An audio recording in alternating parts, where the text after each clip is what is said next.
안녕하세요, 신약사입니다. 오늘은 다이어트 두 번째 시간입니다. 제목이 좀 비상식적이죠? 살 빼려면 운동하지 마세요 라고 해놨습니다. 유튜브 하면서 걱정되는 것이 한두 가지가 아닙니다. 다이어트 첫 번째 영상 올리면서 이 전국의 맛집 사장님들이 불편해할 만한 이야기를 했고, 오늘은 전국의 헬스장 사장님, PT 강사님들이 심기 불편해질 차례인가 싶습니다. 하지만 또 너무 미워하진 않으셨으면 좋겠습니다. 끝까지 보시면 낚시성 제목이구나 라고 생각하실 거고요. 또 이것도 몇 명 보겠습니까? 그리고 다들 아시다시피 운동할 사람은 말려도 하고 안 할 사람은 돈 준다 해도 안 하지 않습니까? 다이어트 두 번째 이야기 시작하겠습니다. 제가 제목을 다이어트라고 달아놓고 이야기를 하고 있지만은 다이어트는 원래가 식단, 식이요법, 식생활이라는 뜻이 더 먼저입니다. 다이어트 1번 영상에서 건강한 음식을 먹어서 건강을 회복하는 것이 중요하다는 의미로 우리가 먹는 것이 상품을 먹는지 식품을 먹는지에 대해서 관찰해보자고 말씀드렸습니다. 음식을 잘못 먹으면, 좀 더 확실하게 말해서 잘 모르고 먹으면 면역 저하가 오게 되고 노화 속도가 빨라지게 됩니다. 모르고 먹어서 노화가 빨라진다라는 말에 좀 흠칫하셔야 합니다. 약국에서 상담을 하다 보면 죽는 것은 겁나지 않는데 아픈 건 너무 싫다라고 말씀하시는 분들이 있는데요. 아픈 것, 질병이라는 것은 죽음으로 가는 과정입니다. 자주 아프다 하시는 분들은 빠른 속도로 죽어가고 있다라는 뜻이 됩니다. 그래서 사실 이 내용들은 먹고 사는 이야기를 하는 것이고 대부분이 잘못 먹어서 생기는 모든 질환에 대한 내용이기 때문에 당뇨, 고혈압, 고지혈증, 갑상선 여러 가지 질병으로 고생하시는 분들, 그리고 이런 질병을 예방하고 싶은 모든 분들이 이 내용들을 좀 보셨으면 좋겠습니다. 다이어트를 하고 건강을 되찾기 위해서 운동해야 한다고 생각하시는 분들 많으시죠? 운동 정말 중요합니다. 방금도 이제 악영향이라고 말했지만 이렇게 웃자고 하는 이야기입니다. 오늘 영상을 보시면 우리가 살아가면서 운동을 왜 하는지, 운동을 어떻게 해야 되는지에 대한 개념을 바로 잡으실 수 있습니다. 그리고 건강을 회복하기 위해 힘든 운동을 해야 한다는 압박감에서도 좀 벗어나실 수 있습니다. 우리가 운동을 하고 에너지가 사용되는 순서를 한번 보겠습니다. 근육은 미리 저장되어 있는 포도당을 사용해서 에너지를 만들고 그것을 다 쓰고 나면 혈액 내에 둥둥 떠다니는 유리 지방을 에너지원으로 쓰고요. 이제 몸에 쌓여 있는 체지방을 분해해서 에너지원으로 사용하게 됩니다. 그래서 어떤 사람은 아침 공복에 운동하는 것이 좋다라고 하는데 이것도 맞는 말이기도 하면서 이 다른 중요한 내용을 좀 고려하지 않은 말이기도 합니다. 아침 공복에는 혈중 포도당이 적고 근육에도 저장된 에너지가 적으니까 근육에 있는 걸 태워낼 게 별로 없어요. 그래서 지방을 더 많이 태워낼 수 있다라는 말이 되는데 이렇게 하고 나면 생기는 문제가 운동하라 하고 다 하고 났을 때 저혈당 상태가 굉장히 심화되게 돼요. 그러면은 이 식욕 촉진 호르몬과 식욕 억제 호르몬인 이 렙틴과 그렐린 호르몬의 교란이 생기게 됩니다. 자, 공복이든 공복이 아니든 지방을 태울 만큼 오랜 시간 운동을 하고 나면 이 필연적으로 일시적 저혈당 상태가 되게 되고요. 스트레스 호르몬인 코티솔이 분비가 됩니다. 이 혈중 코티솔 농도가 상승을 하면 우리 인체는 비상 상황으로 인식을 하게 되고 이 혈당 정상 회복을 위해서 식욕 증진 호르몬인 이 렙틴 그렐린 같은 것을 건드리기 시작을 합니다. 그러면 이게 무언가 먹고 싶어지게 되고 이 상황은 이 본능적인 생존 활동 같은 범주에 들어가기 때문에 내가 어떻게 운동을 했는데 이제 안 먹어야지 하는 의지만으로는 이게 이겨내기 힘들어지게 됩니다.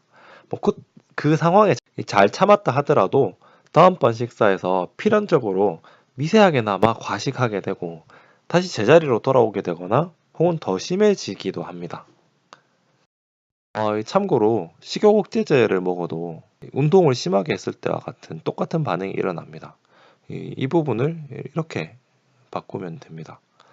식욕 억제제를 먹고 일시적으로 입맛이 없어서 식사를 제대로 하지 않으면 식욕 억제제가 몸에서 빠져나가고 난 뒤에는 이제 우리 뇌가 이 저혈당 상태를 다시 인지하게 되고 또 똑같은 이제 코티솔 분비를 상승시키고 이제 식욕이 더 생기게 되는 이 악순환으로 돌아갈 수 있게 됩니다. 운동을 하는 목적에 대해서는 반드시 이렇게 생각하시는 것이 가장 효율적입니다. 운동을 하고 살짝 땀을 흘리고 무언가 했다는 성취감을 느끼기도 하는 것, 이것들은 모두 세로토닌이 분비되면서 느끼는 것입니다. 세로토닌이 분비가 되면 멜라토닌이 잘 만들어지게 되고 이것들이 잘 맞물려가지고 식욕 호르몬인 렙틴, 그렐린과의 조화를 이루게 되는 겁니다. 운동을 좋아하시는 분도 있고 귀찮아 하시는 분들도 있겠지만 일단 대부분의 사람들은 막 운동선수도 아니고 막 몸 만들고 살 뺄 만큼 운동할 시간도 잘 없습니다. 일단 그렇게 하면 생활에 지장도 많이 생기겠고요.